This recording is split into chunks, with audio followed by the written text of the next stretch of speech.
Hey guys, in this video, we're going to talk about short ratio spreads. Now, how would we go about placing a short ratio spread, and in which environment would we want to place a short ratio spread? So what we're going to do, we're going to go out here, we're in Virgin right now. So SPCE, we're in the August monthlies, and we're going to go ahead and just set up just a regular short strangle. We'll go to the 25 delta. That's always kind of my go-to 25, 30 delta when we're placing a far out strangle like this. So you can see our 25 delta is on the 40 puts. So we'll go ahead and put a short put there. And if we go out to the 25 delta in August on our call side, you can see that our 25 is all the way down here at the 90 call. Okay, so just a little bit of skew in there because we're only $10 away here from being in the money with our short puts, but we're 40 away from being in the money from our short calls. So this is just a little bit of call skew in here. All right. So it's just kind of think of your bell curve. It's very unsymmetrical right now. So the curve is definitely curving straight over here to the call side. Right. So when would we want to place a ratio spread? Well, it would be an environment like this. So when you have a skew that's very, very harsh to one side or the other, you can actually take advantage of that IV in there and place another short strike on that side that it's skewed towards. So in this case, it would be the call side. So in here, instead of just playing a regular short strangle, I can say, you know what, there's actually some good IV in here on the call side. I think I will go ahead and place another call on here, but still only leave the one put here. Because if SPC or if Virgin goes down below 40, I don't want to be on the hook for 200 shares. I want to be on the hook for 100 shares. And I definitely don't think it's going to go up above 90. All right. So that's kind of the assumption going into this when you're trying to play these short ratio spreads. So what we would do is we would go in here and we just add another call short call here on the 90s. So what that does here, I'll go back and do it. So you can see that our short strangle gives us a delta of 1, theta of 20. So basically more or less neutral, a little bit of long delta, but more or less neutral. We're collecting 860 on this. Our max loss is obviously undefined because of the call, right? So we don't know how high Virgin will go, and then we have to buy back those shares if it's above 90, and then we have to sell them at 90. So we don't really know exactly what our max loss would be on the call side, but we do know that our max loss on the put side would be getting assigned here down at the 40 area.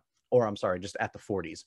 This is going to cost us $2,700 to do this. So what we can do is say, you know what, I'm going to take advantage of this extra IV. I'll go ahead and just add that other short call. Boom. And now all of a sudden we're collecting an extra $300 on this. All right. It is going to cost us a little bit more to place this. But our probability of profit basically stays the same at 72. Our deltas quickly go to negative 22. That's because now we have two short strikes on. Our theta increases up to 30, and we're collecting right around 1175 on this.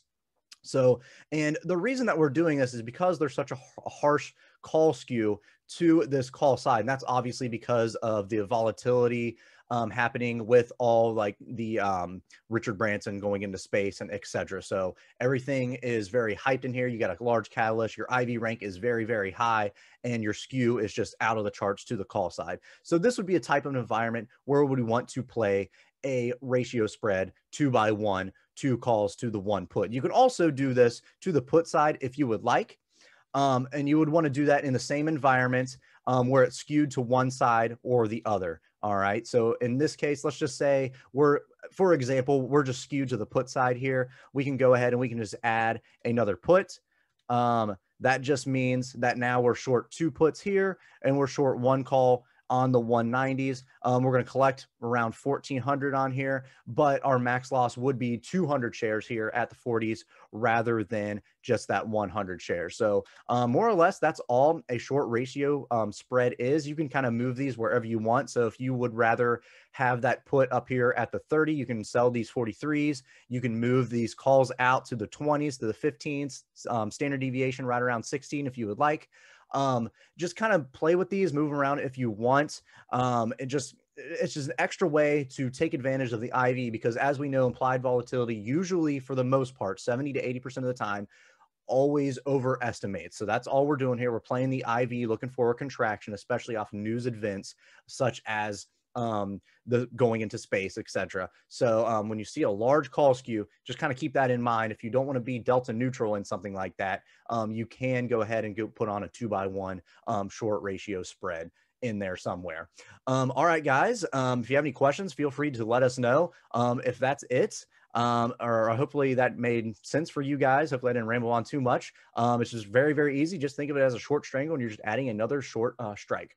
Okay, guys, thanks for watching. Make sure to check us out on our social media. We have attached the links to our socials in the description. And we also have a trading service if you're interested. There's more information in the description below.